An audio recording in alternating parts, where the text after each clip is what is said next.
Praise the Lord. Praise the Lord. Good morning. Good morning. சத்தமா I சொல்லுங்க. greet you in the name of our Lord and our Savior Jesus Christ this morning today. இன்றைக்கு இந்த காலை வேளையிலே ஆண்டவரும் இரட்சகருமாகிய இயேசு கிறிஸ்துவின் நாமத்தினால உங்கள் யாவருக்கும் என்னுடைய அன்பின் வாழ்த்துக்களை தெரிவிக்கிறேன். I really thank God for giving me this wonderful opportunity that He brought me here in midst of you. உங்கள் மத்தியிலே ஆண்டவர் என்னை கொண்டு வந்ததற்காக நான் ஆண்டவருக்கு நன்றி செலுத்துகிறேன்.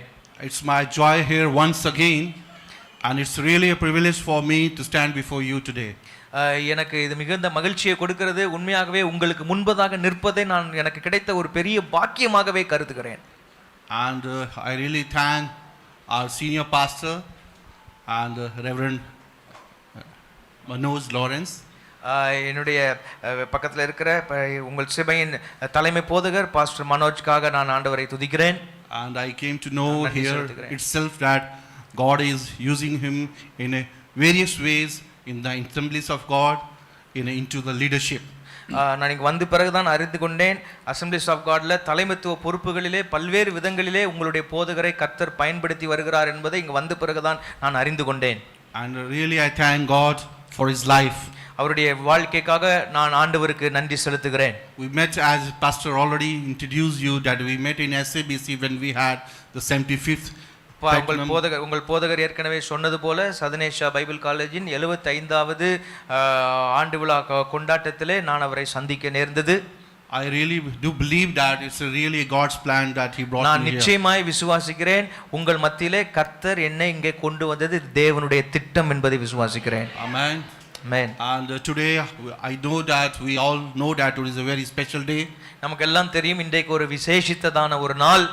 I'm wishing you a very blessed Palm Sunday today. உங்கள் எல்லாருக்கும் குருத்தோலை ஞாயிறு வாழ்த்துக்களை நான் தெரிவித்துக் கொள்கிறேன்.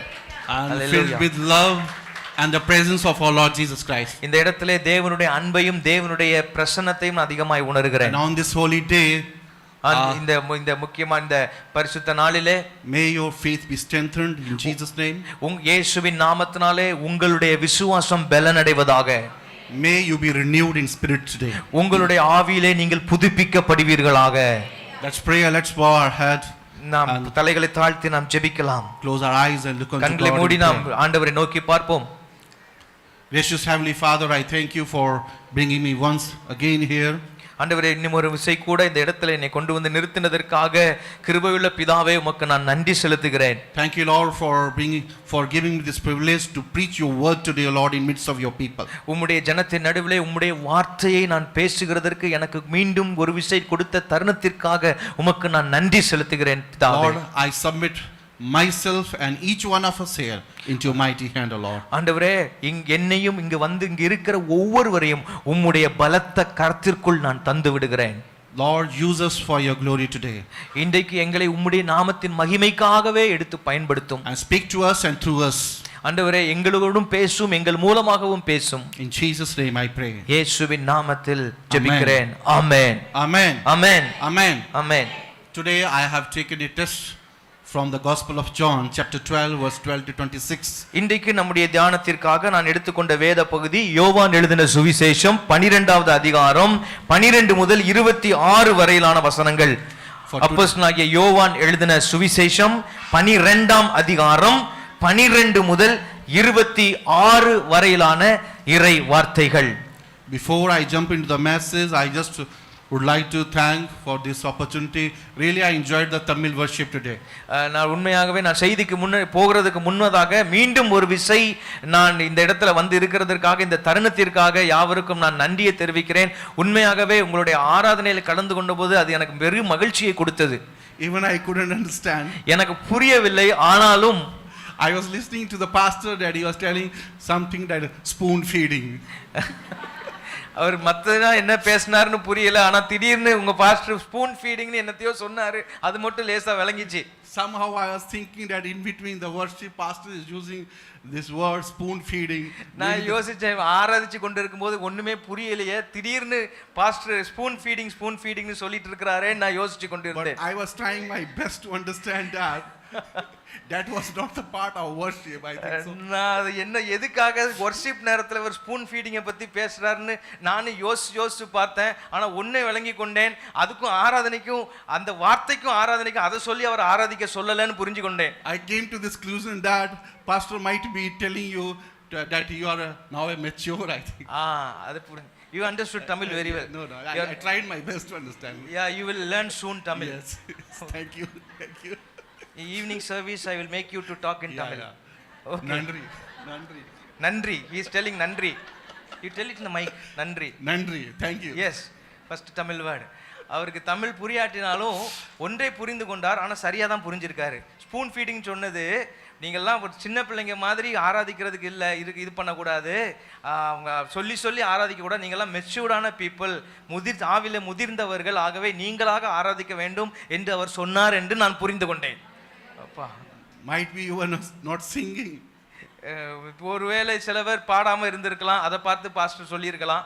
But I observed that pastor was so enthusiastic, leading us to a wonderful time of worship today. நான் கவனித்துக் கொண்டிருந்தேன், உங்களுடைய போதகர் ரொம்ப உற்சாகமா ஆராதித்துக் கொண்டிருந்தால், ஆராதனையை நடத்தி கொண்டிருந்தார். I really thank God for this moment that I have இப்படிப்பட்ட ஒரு இடத்துல வந்து இருக்கிறதற்கு எனக்கு கிடைத்த வாய்ப்பிற்காக நான் ஆண்டவருக்கு மனதார நன்றியை தெரிவிக்கிறேன். This is my first Palm Sunday in South India. I used to celebrate in my church. தென்னிந்தியாவிலே என்னுடைய வாழ்க்கையில நான் அனுசரிக்கிற முதல் குருத்தோலை ஞாயிறு இதுதான். This is my first time I am out of my church, but here while coming here Palm Sunday like this is my home. குருத்தோலை ஞாயிறுல வாழ்க்கையில முதல் முறை என்னுடைய சபையில விட்டு வெளியே இன்னொரு சபையில நான் வந்து இருக்கிறேன். Back in my family itself. I felt sorry, I'm in the back in my family itself. நான் என்னுடைய குடும்பத்திலே இருப்பது போன்ற ஒரு உணர்வு தான் எனக்கு இருக்கிறது. I do believe that we are going to have a blessed time today, this morning or an evening also. இன்றைக்கு காலையிலும் இன்றைக்கு மாலையிலும் நமக்கு ஒரு ஆசீர்வாதமான நேரத்தை கர்த்தர் வைத்திருக்கிறார். Please do come in the evening. We'll have a blessed time. I do believe that God is going to do a marvelous things. நான் தயவு செய்து மாலை ஆராதனைக்கும் கடந்து வாருங்கள். நான் நிச்சயமாய் விசுவாசிக்கிறேன், மாலை ஆராதனையிலும் கர்த்தர் அநேகருக்கு விடுதலை கொடுத்து ஒரு ஆசீர்வாதமான ஒரு மாலை நேரத்தை கர்த்தர் நமக்கு தருவார் என்று நான் விசுவாசிக்கிறேன். Let's turn with me to the Gospel of John chapter 12 verse 12 to 26. யோவான் சுவிசேஷம் 12ஆம் அதிகாரம் 12 முதல் 26 வரையிலான வசனங்கள். Let's read it together. எல்லாரும் சேர்ந்து வாசிக்கலாமா? எடுத்து வைத்துக் கொள்ளுங்கள். 145ஆம் பக்கம் புதிய ஏற்பாட்டிலே எல்லாரும் இணைந்து வாசிக்கலாம். மறுநாளிலே இயேசு எருசலேமுக்கு வருகிறார் என்று பண்டிகைக்கு வந்த திரளான ஜனங்கள் கேள்விப்பட்டு குருத்தோலைகளை பிடித்துக் கொண்டு அவருக்கு எதிர்கொண்டு போகும்படி புறப்பட்டு, ஓசன்னா, கர்த்தருடைய நாமத்தினாலே வருகிற இஸ்ரவேலின் ராஜா ஸ்தோத்திரிக்கப்பட்டவர் என்று ஆர்ப்பரித்தார்கள். அல்லாமலும், சீயோன் குமாரத்தியே பயப்படாதே, உன் ராஜா கழுதை குட்டியின் மேல் ஏறி வருகிறார் என்று எழுதியிருக்கிற பிரகாரமாக இயேசு ஒரு கழுதை குட்டியை கண்டு அதின் மேல் ஏறி போனார். இவைகளை அவருடைய சீஷர்கள் துவக்கத்திலே அறியவில்லை.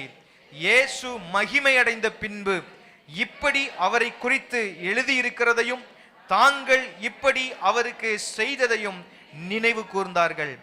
அன்றியும் அவருடனே கூட இருந்த ஜனங்கள் அவர் லாசருவை கல்லறையிலிருந்து வெளியே வரவழைத்து அவனை உயிரோடு எழுப்பினார் என்று சாட்சி கொடுத்தார்கள். அப்படிப்பட்ட அற்புதத்தை அவர் செய்தார் என்று ஜனங்கள் கேள்விப்பட்டதினால் அவர்கள் அவருக்கு எதிர்கொண்டு போனார்கள். அப்பொழுது பரிசேயர் ஒருவரை ஒருவர் நோக்கி, நீங்கள் செய்கிறதெல்லாம் வீணென்று அறிகிறதில்லையா?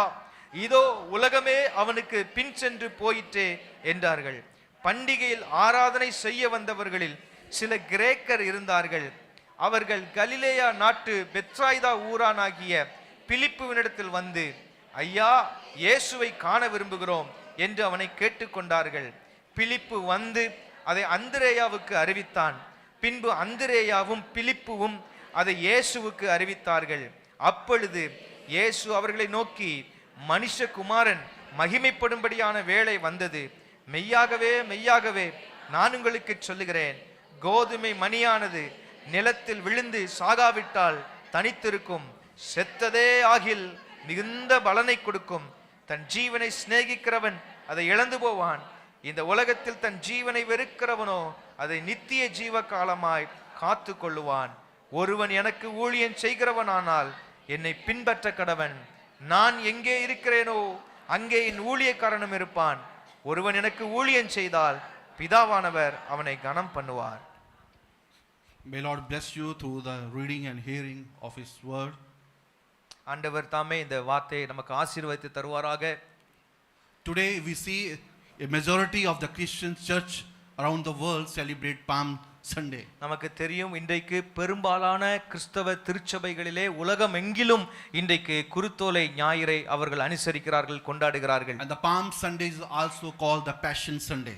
இந்த குருத்தோலை ஞாயிறு இன்னொரு பெயரிலும் பேஷன் சண்டே அல்லது வியாகுல ஞாயிறு என்று சொல்லியும் அழைக்கப்படுகிறது. And this is the last week of Jesus' earthly life. இந்த வாரம்தான் ஆண்டவராகிய இயேசு கிறிஸ்துவின் இந்த பூமியில் உள்ள வாழ்க்கையின் கடைசி வாரம். And all the four gospels mention Jesus into Jerusalem from their own perspectives. எல்லா சுவிசேஷங்கள், அதாவது 4 சுவிசேஷங்களுமே எருசலேம் நகரத்துக்கு உள்ளே ஆண்டவர் இயேசு வெற்றி பவனியாக உள்ளே நுழைந்ததை குறித்து தங்கள் கண்ணோட்டத்திலே அவர்கள் பதிவிட்டிருக்கிறார்கள். And today we are going to look at it from the perspective of John's gospel. இன்றைக்கு அந்த சம்பவத்தை நாம் யோவானுடைய கண்ணோட்டத்திலே நாம் தியானிக்க இருக்கிறோம். And in this chapter 12 we see Jesus arrives in Bethany. இந்த 12ஆம் அதிகாரத்தில் நாம் பார்க்கிறோம் இயேசு பெத்தானியாவுக்கு வருகிறார். Just a few miles away from Jerusalem.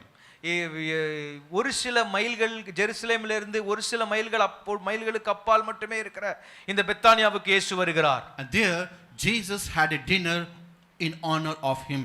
அந்த இடத்திலே இயேசு கிறிஸ்துவுக்கு அவரை கனப்படுத்தி ஒரு விருந்து அங்கே கொடுக்கப்படுகிறது ஒரு மாலை வேளையிலே. And we see here Mary breaks a alabaster jar and pours a pint of pure nard on Jesus' head and feet. இந்த இடத்திலே இந்த சந்தர்ப்பத்திலே மரியாள் வந்து இயேசுவின் பாதத்திலே நளதம் என்கிற அந்த தைலத்தை அவள் உடைத்து ஊற்றுகிறதை பார்க்கிறோம். And prepares him for his burial.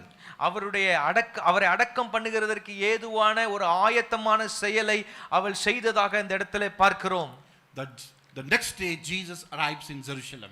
அதற்கு மறுநாளிலே இயேசு எருசலேமுக்கு உள்ளே வருகிறார். This verse provides the setting for the final stage of Jesus' life and ministry. இந்த வசனம் தான் ஆண்டவராகிய இயேசு கிறிஸ்துவின் அந்த இறுதி கட்ட வாழ்க்கை மற்றும் ஊழியத்திற்கான அந்த மேடையை ஆயத்தம் பண்ணுகிறது. The Passover festival during which his betrayal, crucifixion and death took place. இப்போ இந்த வாரத்திலே வரப்போகிறதான அந்த பஸ்கா பண்டிகையில் தான் ஆண்டவர் இயேசு காட்டி கொடுக்கப்படுகிறார், அவர் சிலுவைக்கு போக போகிறார். While reading this chapter 12 we came to know that this is the Passover time. இந்த 12ஆம் அதிகாரத்திலிருந்து நாம் அறிந்து கொள்கிற காரியம் என்னவென்றால் இந்த காலகட்டம் பஸ்கா பண்டிகையின் காலகட்டம். This is the time where lakhs of pilgrims are coming into the Jerusalem. இந்த பஸ்கா பண்டிகையின் காலகட்டத்திற்காக உலகமெங்கிலும் இருந்து லட்சமான யூதர்கள் எருசலேமுக்கு வருவார்கள். John mentioned that it was a great crowd. யோவான் அங்கே குறிப்பிடுகிறார் திரள் கூட்டமான ஜனங்கள் என்று குறிப்பிடுகிறார். And that had come for the festival heard that Jesus on his way to Jerusalem. இப்பொழுது பஸ்கா பண்டிகைக்காக வந்திருக்கிற திரள் கூட்ட ஜனங்கள் அந்த கூட்டத்தின் நடுவிலே ஆண்டவர் இயேசு அந்த பண்டிகைக்காக ஆண்டவர் எருசலேமை நோக்கி போகிறார். They come to Jesus and join his disciples.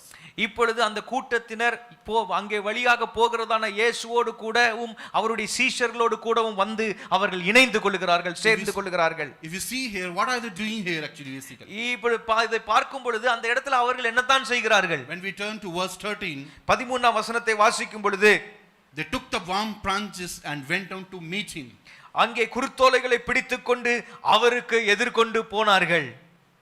And this palm fronds was used by pilgrims at the feast of tabernacles and the feast of dedication as a part of worship. அங்கே கூடார பண்டிகையிலே ஆராதனைக்கு ஏற்ற ஒரு செயலாக அன்றைக்கு குருத்தோலைகளை பிடித்துக்கொண்டு அவர்களை கர்த்தரை பாடி மகிமைப்படுத்துவது உண்டு. The same palm branches were used as the symbols of victory and kingship also. அதே குருத்தோலைகள் இன்னொரு காரியத்தையும் காட்டுகிறதாக இருந்தது. அது ஜெயத்தை குறிக்கிறதாகவும் இருக்கிறது. அது மாத்திரமல்ல ராஜாங்கத்தை குறிக்கிறதாகவும் அது இருக்கிறது. While welcoming Jesus with palm branches, the crowd showed that they are welcoming Jesus as a king. இந்த குருத்தோலைகளை பிடித்துக்கொண்டு ஆரவாரத்தோடு ஆர்ப்பரிப்போடு இயேசுவை அவர்கள் ஏற்றுக்கொண்டது எதை காண்பிக்கிறது என்று சொன்னால் அவர் ராஜா என்பதை அவர்கள் அங்கீகரித்து பிரகடனப்படுத்துகிறதை காண்பிக்கிறது. They are welcoming Jesus as their king. அவர்கள் இயேசு கிறிஸ்துவை ராஜாவாகவே எருசலேமுக்குள்ளே வரவேற்றார்கள் என்பதை காண்பிக்கிறது. And earlier in his ministry, Jesus eluded the crowds. He wanted to make him king. He used to make excuses. அவருடைய ஊழியத்திலே சில காலங்களுக்கு முன்னதாக அவர்கள் அவரை ராஜாவாக ஏற்படுத்தும்படி நினைத்த பொழுது அவர்களை விட்டு விலகி மறைந்து போனார் என்று சொல்லி வாசிக்கிறோம். But now Jesus is accepting their praises. Jesus is accepting their gestures. இப்பொழுது பார்க்கும் பொழுது இயேசு இவர்களுடைய அந்த நடவடிக்கைகளை எல்லாம் அவர் ஏற்றுக்கொள்கிறார். But before that he was making an excuse because the people were really wanted to make him their king, but he was not willing to do that. இதற்கு முன்னால சில காலங்களுக்கு முன்னால இதே கூட்டத்தினர் அவரை ராஜாவாக ஏற்படுத்தும்படி நினைத்தபோது அவர் அதற்கு இடம் கொடுக்கவில்லை. But now Jesus accepted their gesture and its significance also. இப்பொழுதோ ஆண்டவராகிய இயேசு இவர்கள் செய்ததான அந்த செயலை அவர் அங்கீகரித்தார், ஏற்றுக்கொண்டார். And they are shouting at their voices that they took the palm branches and went out to meet him shouting Hosanna. அவர்கள் அங்கே எதிர்கொண்டு புறப்பட்டு போய் இயேசுவை பார்த்து கர்த்தருடைய நாமத்தினாலே வருகிறவர் ஸ்தோத்திரிக்கப்பட்டவர் உன்னதங்களிலே ஓசனா என்று சொல்லி ஆர்ப்பரித்தார்கள். And they are shouting Hosanna, Hosanna. அவர்கள் ஓசன்னா ஓசன்னா என்று சொல்லி அவர்கள் ஆர்ப்பரித்தார்கள். And blessed is who comes in the name of the Lord. கர்த்தருடைய நாமத்தினாலே வருகிறவர் ஸ்தோத்திரிக்கப்பட்டவர் என்று சொல்லி அவர்கள் ஆரவாரித்தார்கள். And blessed is the king of Israel. இஸ்ரவேலின் ராஜா ஸ்தோத்திரிக்கப்பட்டவர் என்று அவர்கள் ஆர்ப்பரித்தார்கள். When we see this Hosanna means save us, deliver us, rescue us. இந்த ஓசனா என்கிற காரியத்தை சொல்லும் பொழுது அந்த வார்த்தையை சொல்லும் பொழுது அர்த்தம் என்னவென்று சொன்னால் ரட்சியும் ஆண்டவரே, ரட்சியும் ஆண்டவரே, மீட்டுக் கொள்ளும் ஆண்டவரே, விடுவியும் ஆண்டவரே என்ற அர்த்தம். This Hosanna means Lord save us now itself. எதுக்கு இன்னும் அழுத்தமான அர்த்தம் என்னவென்று சொன்னால் ஆண்டவரே இப்பொழுதே எங்களை ரட்சியும் என்ற அர்த்தம். We could see here the people, they were really crying out to the Lord for their rescue. இப்பொழுது இந்த ஜனங்கள் தங்களை காப்பாற்றும்படிக்கு உண்மையாகவே ஆண்டவர் இயேசுவை நோக்கி அவர்கள் கதறுகிறதை பார்க்கிறோம் இந்த இடத்திலே. As they were under political oppression. அவர்கள் அந்த இடத்திலே அரசாங்கத்தினாலே அவர்கள் அப்ரஸ் பண்ணப்பட்டு கொண்டிருந்தபடியினாலே, நெருக்கப்பட்டு கொண்டிருந்தபடியினாலே இப்பொழுதே ரட்சியும் ஆண்டவரே என்று சொல்லி இயேசுவை நோக்கி ஓசனா என்று சொன்னார்கள். They were crying out to the Lord for their deliverance because they kept waiting for their savior. அவர்களுடைய இரட்சகருக்காக அவர்கள் அதிக காலங்கள் காத்துவிட்டபடியினாலே இவரை இரட்சகராக மனதிலே கொண்டு அவர்கள் இப்பொழுதே ரட்சியும் ஆண்டவரே என்று சொல்லி ஆண்டவரை பார்த்து அவர்கள் பேசினார்கள். They were really in need of their deliverance. அவர்களுக்கு உண்மையாகவே ஒரு விடுதலை தேவைப்பட்டது. But at the same time the Lord is calling them, giving them a call to surrender themselves to Jesus. At the same time the Jesus, he is giving them a call to surrender themselves to Jesus. அதே வேளையிலே ஆண்டவர் இயேசு அவர்களுக்கு ஒரு அழைப்பை கொடுக்கிறார், அவரிடத்தில் முழுமையாக அவர்கள் சரணாகதி அடையும்படிக்கு. If you see, in one hand they were crying out to the Lord for their rescue. ஒரு புறத்திலே பார்க்கும் பொழுது ஒரு புறத்திலே அவர்கள் தங்களை அவர் காக்கும்படிக்கு அவர்கள் தங்களை விடுவிக்கும்படிக்கு அவர்களிடத்திலே அவர்கள் கேட்கிறார்கள். On the other hand Jesus is giving them a call to surrender themselves to Jesus. அதே நேரத்தில் இயேசு தன்னிடத்திலே அவர்கள் தங்கள் வாழ்க்கையை அர்ப்பணிக்கும்படிக்கு அவர் ஒரு அழைப்பை விடுக்கிறார். Today we use Hosanna in the 21st century as we worship. இந்த 21ஆம் நூற்றாண்டிலே நாம் அவரை ஆராதிக்கிற வேளையிலே, but during that century this word was used for their deliverance. இன்றைக்கு இந்த வார்த்தையை 21ஆம் நூற்றாண்டிலே ஆராதனை வார்த்தையாக நாம் பயன்படுத்தி அவரை ஆராதித்து மகிமைப்படுத்துகிறோம். ஆனால் அன்றைக்கு முதல் நூற்றாண்டிலே அவர்கள் அதே வார்த்தையை பயன்படுத்தின போது எங்களை ரட்சியும் எங்களை விடுவியும் ஆண்டவரே என்கிற அர்த்தத்திலே அவர்கள் அதை பயன்படுத்தினார்கள். Today we use Hosanna as a praise word. இன்றைக்கு இந்த ஓசனா என்கிற வார்த்தையை ஒரு துதியின் வார்த்தையாக பயன்படுத்துகிறோம். But this word was used for their deliverance at that time in that century. ஆனால் அந்த முதல் நூற்றாண்டிலே இதே வார்த்தையை அவர்கள் தங்களுடைய விடுதலைக்கான விண்ணப்பமாக அவர்கள் பயன்படுத்தினார்கள். ஓசனா என்கிற வார்த்தையை They were using this word deliverance from Rome. இந்த விடுவியும் என்கிற வார்த்தையை எங்கிருந்து விடுவிக்கும்படி கேட்டார்கள் என்றால் ரோம அரசாங்கத்தின் ஆதிக்கத்தில் சர்வாதிக்கத்தில் இருந்து விடுதலையாக்கும்படிக்கு அவர்கள் கேட்கிறார்கள். அந்த Jerusalem has been under the Roman oppression now. இப்பொழுது அவர்கள் கேட்டுக்கொண்டிருக்கிற இந்த காலகட்டத்திலே எருசலேமானது ரோம அரசாங்கத்தின் ஆதிக்கத்தின் கீழே இருந்தது. They are waiting for a savior to rescue them. அவர்களுடைய ஆதிக்கத்திலிருந்து தங்களை விடுவிக்கும்படிக்கு ஒரு மேசியாவை இல்ல இரட்சகரை அவர்கள் எதிர்பார்த்து கொண்டிருந்தார்கள். In Jesus they find someone who will liberate them from the centuries of Roman Empire. அவர்களை பொறுத்தமட்டிலே இயேசுவிலே தங்களை ரோமருடைய ஆதிக்கத்திலே இருந்து விடுதலை பண்ணுகிற ஒரு இரட்சகரை இயேசு கிறிஸ்துவிலே அவர்கள் கண்டார்கள். In Jesus they find someone who will liberate them from the centuries of Roman oppression. பல நூற்றாண்டுகளின் ரோம ஆதிக்கத்திலிருந்து தங்களை விடுதலை பண்ணக்கூடியதான ஒரு நல்ல இரட்சகரை இயேசுவிலே அவர்கள் கண்டார்கள். In today's world if we see இன்றைக்கு உலகத்திலே நாம் பார்க்கும் பொழுது cries for rescue echo everywhere. Sorry. We are listening the cry for rescue echo everywhere. எங்க இந்த உலகத்துல எங்க பார்த்தாலும் ஏதோ ஒரு மூலையில எல்லா இடங்களிலுமே எங்களை ரட்சியும் ஐயா, எங்களை ரட்சியும், எங்களை விடுவியும் என்று சொல்லுகிற கூக்குரல் எங்கும் எதிரொலித்துக் கொண்டிருக்கிறது. In today's world also we see இந்த உலகத்திலே பார்க்கிறோம் the people they are crying out for their deliverance.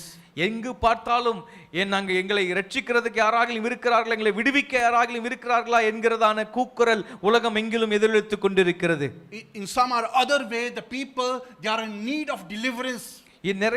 நிறைய இடங்களிலே ஒவ்வொரு ஜனங்களும் ஏதோ ஒரு விதத்திலே ஏதோ ஒரு விடுதலையை அவர்கள் எதிர்நோக்குகிறார்கள். Families struggling with job loss. சில குடும்பங்களிலே வேலை இழந்தவர்கள் இருக்கிறார்கள். Nations in politically unrest. எத்தனையோ தேசங்கள் அவர்கள் அரசியல் ரீதியாக தத்தளித்துக் கொண்டிருக்கிறார்கள், ஒரு நிம்மதியாக இல்லாத சூழ்நிலையில் இருக்கிறார்கள். And individuals battling health crisis. எத்தனையோ குடும்பங்களிலே தனி நபர்கள் அவர்கள் ஆரோக்கிய குறைவினாலே ஆரோக்கியம் இல்லாமல் அவர்கள் போராடி கொண்டிருக்கிறார்கள். We see here on the Palm Sunday the crowd they cried Hosanna. இன்றைக்கு இந்த குருத்து ஞாயிறு அன்றைக்கு அந்த முதல் நூற்றாண்டிலே அந்த ஜனக்கூட்டம் ஆண்டவர் இயேசுவை பார்த்து ஓசன்னா, ஆண்டவரே இப்பொழுதே ரட்சியும் என்று அவர்கள் கூக்குரலிட்டதை பார்க்கிறோம். Longing for political deliverance from Rome. ரோம அரசாங்கத்தின் அந்த அரசியல் ஆதிக்கத்திலிருந்து முழுமையான ஒரு விடுதலை அவர்கள் எதிர்பார்த்தார்கள். They were in need of political deliverance because they were under Roman oppression. அவர்கள் அந்த அரசியல் ரீதியான ஒரு விடுதலை எதிர்பார்த்தார்கள். ஏனென்று சொன்னால் ரோமாபுரியின் ஆதிக்கத்தில் அவர்கள் இருந்தார்கள். But Jesus didn't come to rescue them politically only. ஆனால் அரசியல் ரீதியாக ஒரு விடுதலை கொடுக்கிறதற்காக இயேசு வரவில்லை என்பது நமக்கு தெரியும். But Jesus came to rescue them spiritually also. ஆனால் ஆன்மீக அரசியல் ரீதியாக மாத்திரமல்ல, ஆன்மீக ரீதியாகவும் ஆண்டவர் இயேசு அவர்களை விடுதலை பண்ணும்படிக்காக இந்த உலகத்திலே வந்தார் என்று சொல்லி பார்க்கிறோம். This doesn't mean that he doesn't care about our daily needs. இது எப்படி நினைத்துக் கொள்ள கூடாது, நம்முடைய அந்த அன்றாட வாழ்க்கையின் தேவைகளை அவர் ஆண்டவராக இயேசு கண்டுகொள்வதில்லை என்று தவறாக நினைத்துக் கொள்ள கூடாது. He deeply cares us. அவர் நம்ம மேல மிகுந்த கரிசனை உள்ளவராய் இருக்கிறார், அக்கறை உள்ளவராய் இருக்கிறார். Bible says he wept when Lazarus was on death. Sorry, when the Lazarus was dead he wept.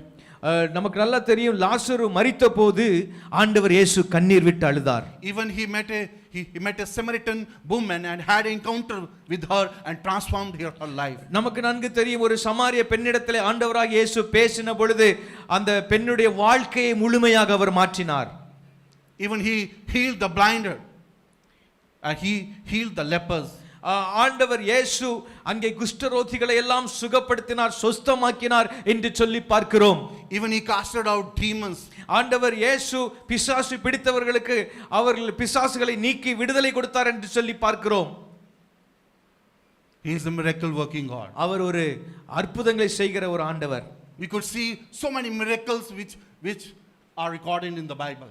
ஏராளமான அற்புதங்கள் வேதத்திலே எழுதப்பட்டிருக்கிறதை பார்க்கிறோம். But his primary mission was to save us from our sin. ஆனால் இயேசு கிறிஸ்து இந்த உலகத்திலே வந்ததான பிரதானமான நோக்கம், முக்கிய நோக்கம், மைய நோக்கம் என்னவென்றால் நம்முடைய பாவங்களில் இருந்து நம்மை விடுதலையாக்கும்படிக்கு இயேசு இந்த உலகத்திலே வந்தார். Still his primary mission is to save us from our sin. இப்பொழுது வரைக்கும் அவருடைய தலையாய ஊழியம் என்னவென்று சொன்னால் ஜனங்களுடைய பாவங்களில் இருந்து அல்லது நம்முடைய பாவங்களில் இருந்து நம்மை விடுவிப்பதே, நம்மை மீட்டெடுப்பதே ஆண்டவருடைய தலையாய ஊழியமாக இருக்கிறது. To save us spiritually. நம்மை ஆன்மீக ரீதியாக, ஆவிக்குரிய ரீதியிலே நம்மை விடுதலையாக்குவதே ஆண்டவருடைய தலையாய ஊழியமாக இருக்கிறது. And that rescue was finished at the cross and will be completed. ஆவிக்குரிய விடுதலையை ஆண்டவர் இயேசு நமக்காக சிலுவையிலே சம்பாதித்து கொடுத்தார். That rescue was finished at the cross and will be completed at his second coming. அந்த சிலுவையிலே சம்பாதித்து கொடுத்ததான அந்த விடுதலையை அவருடைய இரண்டாம் வருகையிலே நமக்கு முழுமையாக்கி தருவார். Hallelujah. Hallelujah. Hallelujah. Hallelujah. Our Lord, the King of Kings. நம்முடைய ஆண்டவர் ராஜாக்களுக்கு ராஜா, ராஜாதி ராஜா. The King of Peace. அவர் சமாதானத்தின் ராஜா என்று சொல்லப்பட்டிருக்கிறது. He really cares us. அவர் நம்மேல அக்கறை உள்ளவராய் இருக்கிறார். Hallelujah. Hallelujah. Hallelujah. Hallelujah. We sang a song today, Hosanna. Later to Hosanna, we were singing that song. இன்றைக்கு ஓசன்னா ஓசன்னா என்று சொல்லி அதிகமாக அந்த ஓசன்னாங்கிற வார்த்தையை சொல்லி நிறைய பாடல்களை இன்றைக்கு பாடினோம்.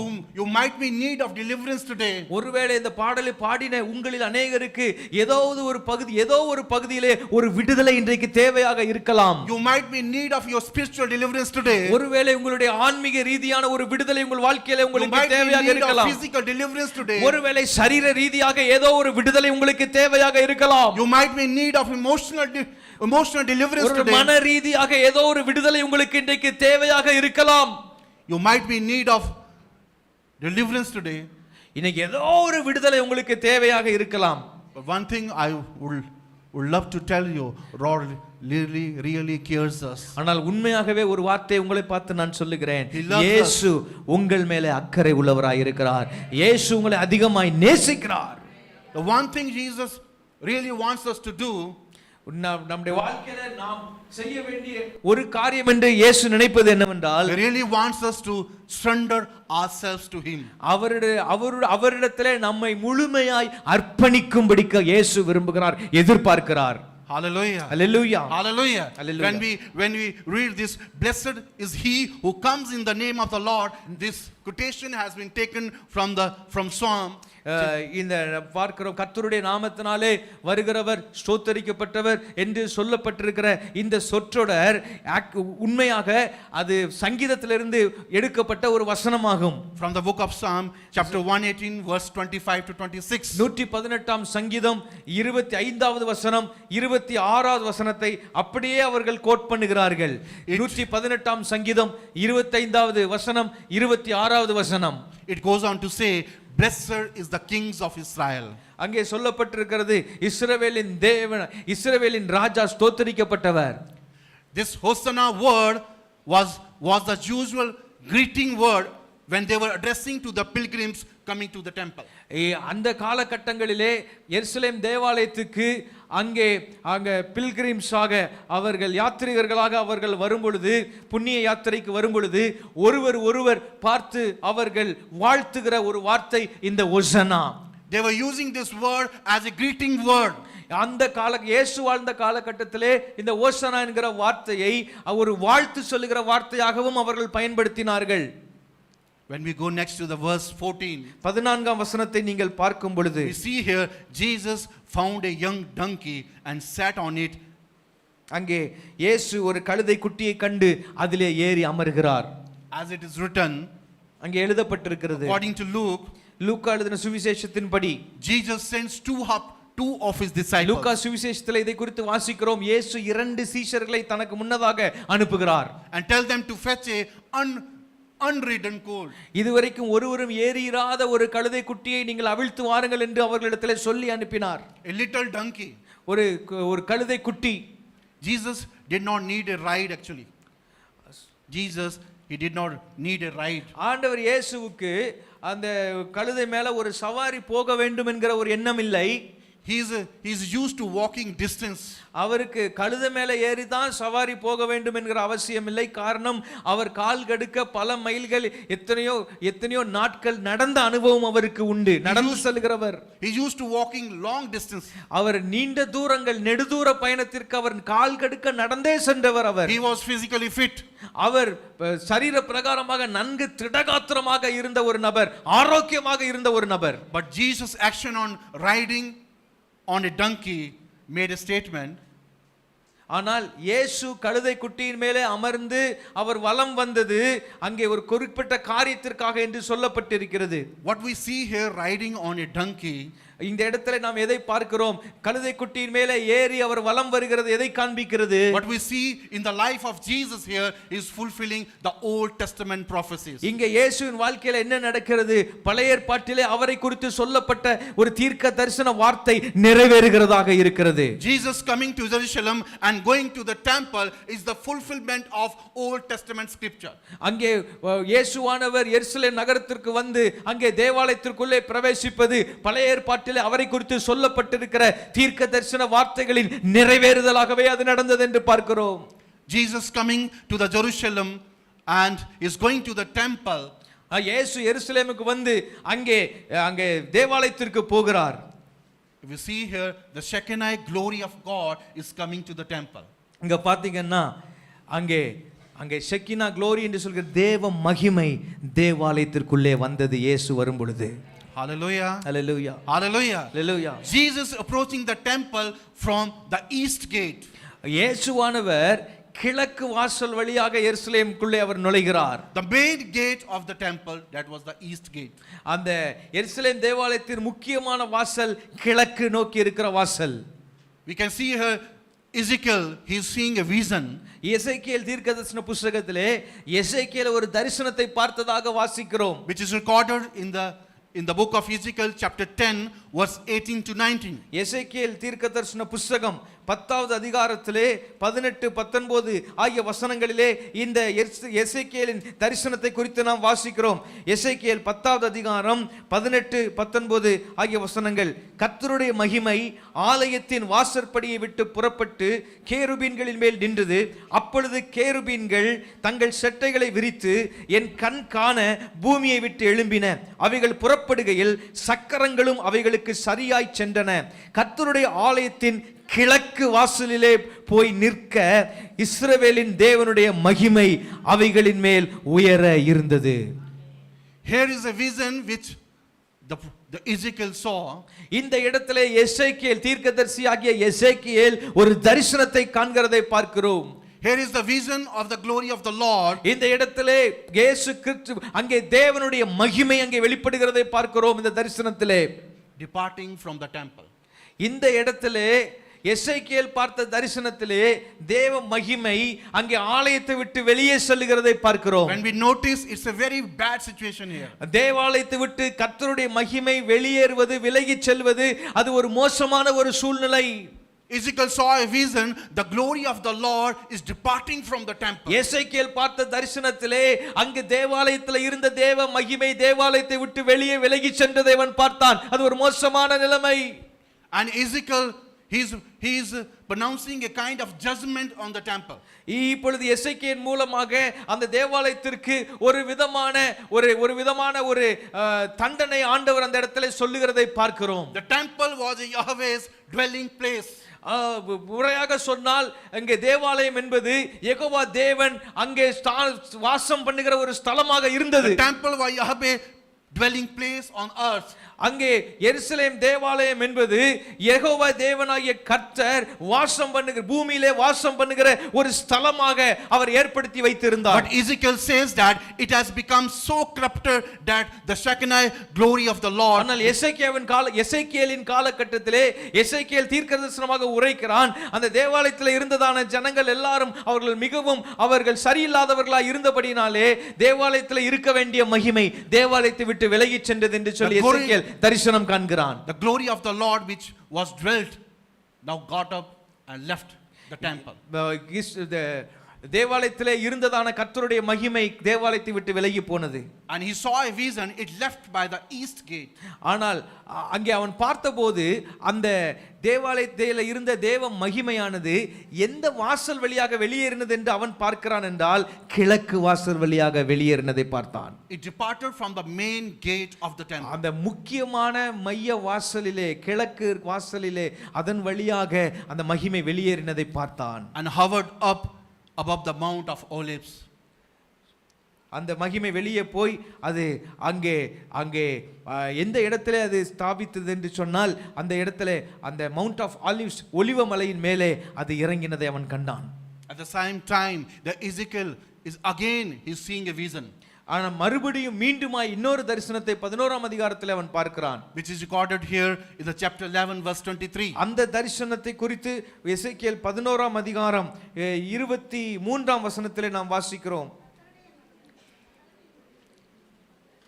எசேக்கியேல் 11:23 எடுத்தவர்கள் யாராவது சத்தமா வாசிங்க. கர்த்தருடைய மகிமை நகரத்தின் நடுவில் இருந்து எழும்பி, கர்த்தருடைய மகிமை நகரத்தின் நடுவில் இருந்து எழும்பி நகரத்திற்கு கிழக்கே இருக்கிற மலையின் மேல் போய் நின்றது. நகரத்திற்கு கிழக்கே இருக்கிற மலையின் மேல் போய் நின்றது. பின்பு ஆவியானவர் என்னை எடுத்து என்னை தேவனுடைய ஆவிக்குள்ளான தரிசனத்திலே கல்தேயாவுக்கு சிறைப்பட்டு போனவர்கள் இடத்திலே கொண்டு போய் விட்டார். போதும். So we see here the Ezekiel again he is seeing the vision. இப்பொழுது எசேக்கியேல் மீண்டும் ஒரு தரிசனத்தை பார்க்கிறான். Seeing the vision that the glory of Lord leaving that holy temple. தேவனுடைய மகிமை அங்கே தேவாலயத்தை விட்டு விலகுகிறதை பார்த்தான். And going to east. கிழக்கு நோக்கி சென்றதை பார்த்தான். If you see here very bad situation, very sad situation here. இந்த இடத்துல ஒரு மோசமான ஒரு சூழ்நிலை தான் அங்கே இருந்தது. Has God's glory left the temple because of the corruption? தேவனுடைய மகிமை தேவாலயத்தை விட்டு விலகின காரணம் அவர்களுடைய மோசமான வாழ்க்கையினாலே. As the Bible says, we are the temple of God. வேதம் சொல்லுகிறது நீங்களும் நானும் புதிய ஏற்பாட்டு காலத்திலே தேவனுடைய ஆலயமாய் இருக்கிறோம். God wants to dwell in us. ஆண்டவர் நம்மோடு கூட நம்மிடத்திலே வாசம் பண்ண தங்கும்படி விரும்புகிறார். And we see here Ezekiel saw a vision when there was a corruption in that temple. The Shekinah glory of the Lord departed from the temple to the east gate, which was the main gate of the temple. இங்கே எசேக்கியேல் பார்த்த தரிசனத்தில் நான் மீண்டுமாய் சொல்லுகிறேன், அவன் பார்த்த தரிசனத்திலே அந்த தேவாலயத்தில் இருந்த ஜனங்கள் மோசமானவர்களாக இருந்தபடியினாலே அந்த மகிமையானது தேவாலயத்தை விட்டு அந்த முக்கிய வாசலாகிய கிழக்கு வாசலின் வழியாக வெளியேறி சென்றது. Hallelujah. Hallelujah. We need to examine ourselves, the holy God, the King of peace, the King of kings. He wants to dwell within us as we are the holy temple of God. நாம் தேவனுடைய பரிசுத்த ஆலயமாய் இருக்கிறபடியால் நாம் ஒவ்வொருவரும் கர்த்தருடைய பரிசுத்த ஆலயமாய் இருக்கிறபடினாலே அங்க ராஜாதி ராஜாவும் சமாதான பிரபுவுமாய் இருக்கிற கர்த்தர் நமக்குள்ளே வாசம் பண்ணும்படிக்கு அவர் விரும்புகிறார். I want to bring your attention during this Palm Sunday. இந்த குருத்தோலை ஞாயிற்றன்றைக்கு உங்களுடைய கவனத்தை இதிலே நான் திருப்பும்படிக்கு நான் விரும்புகிறேன். As Jesus entered into the Jerusalem, ஆண்டவர் இயேசு எருசலேமுக்குள்ளே நுழைந்த போது and the people over there were crying out to the Lord அதே நேரத்தில் தங்களுடைய விடுதலைக்காக ஜனங்கள் அவரை நோக்கி கூப்பிட்ட போது, for their physical deliverance, அவர்களுடைய சரீரத்தின் விடுதலைக்காகவும் அவரை நோக்கி கூப்பிட்ட போது, and really God cares us. ஆண்டவர் உண்மையாகவே நம்ம மேல கரிசனை உள்ளவராய் இருக்கிறார். He wants to deliver us physically as well. நம்முடைய சரீர பிரகாரமான நம்முடைய ஆரோக்கிய குறைவுகளில் இருந்தும் நம்மை விடுவிக்கும்படிக்கு இயேசு விரும்புகிறார். As the people they were crying out to the Lord and saying, Hosanna, Hosanna, save us now. We need the deliverance, O Lord. We need the rescue right now. இந்த இப்பொழுதே ஆண்டவரே எங்களை ரட்சியும், இப்பொழுதே எங்களை ரட்சியும் ஆண்டவரே என்று சொல்லி அவர்கள் கதறினார்கள், அவர்கள் கூக்குரலிட்டார்கள், அவர்கள் தங்களுடைய விடுதலைக்காக ஆண்டவரை நோக்கி கெஞ்சினார்கள். Lord really delivered them, but Lord's primary vision was to save them from the sins of the world. உண்மையாகவே ஆண்டவர் இயேசு அவர்களை விடுவித்தார் என்பது உண்மைதான். ஆனால் எல்லாவற்றிற்கும் மேலாக நம்முடைய எல்லாருடைய வாழ்க்கையிலும் பாவங்களிலிருந்து அவர் முதலாவது விடுவிக்கும்படி விரும்புகிறார். Today we need to welcome him. People they welcomed him into Jerusalem, but today we need to welcome him and accept him as our அந்த நாளிலே ஆண்டவர் இயேசுவை அந்த எருசலேம் நகரத்திலே அந்த ஜனங்கள் அவரை வரவேற்றார்கள். இன்றைக்கு கர்த்தருடைய ஆலயமா இருக்கிற நாம் அவரை நம்முடைய வாழ்க்கையிலே முழுமையாய் வரவேற்றுக் கொள்ளுகிறதுக்கு அவசியமா இருக்கிறது. We need to welcome him into our heart today. நாம் இன்றைக்கு நம்முடைய இருதயத்திலே அவரை நாம் வரவேற்றுக் கொள்வோமாக. அது அவசியப்படுகிறது. You might be in need of any deliverance. உங்களுக்கு ஏதாகிலும் உங்களுக்கு விடுதலை தேவையா இருக்கலாம். As the Lord is a holy God and we are the temple, if we corrupt ourselves, the glory of the Lord which wants to dwell within us will depart. ஒருவேளை நம்முடைய சரீரமாகிய ஆலயத்தை நாம் கரைப்படுத்துவோம் என்று சொன்னால் நமக்குள்ளே தங்கி இருக்கிற கர்த்தருடைய மகிமை வெளியே போகிறதற்கு வாய்ப்புண்டாகும். Let's commit our life to the holy Lord today. இன்றைக்கு நம்முடைய வாழ்க்கையை இந்த பரிசுத்த ஆண்டவரிடத்தில் அர்ப்பணிப்போமாக. When we see here in the book of Ezekiel itself, again the Ezekiel is seeing a vision now. இப்பொழுது இன்னொரு தரிசனத்தை எசேக்கியேல் பார்க்கிறோம். Chapter 43 verse 43ஆம் அதிகாரம், எசேக்கியேல் 43வது அதிகாரம் 1 முதல் 3 வரையிலான வசனங்களை வாசிக்கலாம். எசேக்கியேல் 43 1 முதல் 3. பின்பு அவர் என்னை கீழ்த்திசைக்கு எதிர் வாசலுக்கு அழைத்து கொண்டு போனார். இதோ இஸ்ரவேலின் தேவனுடைய மகிமை கீழ்த்திசையிலிருந்து வந்தது. அவருடைய சத்தம் பெருவெள்ளத்தின் இரைச்சலை போல இருந்தது. அவருடைய மகிமையினால் பூமி பிரகாசித்தது. நான் கண்ட இந்த தரிசனம் நகரத்தை அழிக்க வந்தபோது நகரத்தை அழிக்க வந்தபோது கண்ட தரிசனம் போல இருந்தது. இந்த தரிசனங்கள் கேபார் நதியண்டையிலே நான் கண்டிருந்த தரிசனத்தை போலும் இருந்தது. நான் முகங்குப்புற விழுந்தேன். We see here God's glory left because of corruption. இந்த இடத்துல பார்க்கிறோம், அவர்கள் ஜனங்களுடைய வாழ்க்கை சரியில்லாமல் இருந்தபடியினாலே அங்கே தேவனுடைய மகிமை விலகி போனதை பார்க்கிறோம். But he will come back, says Ezekiel.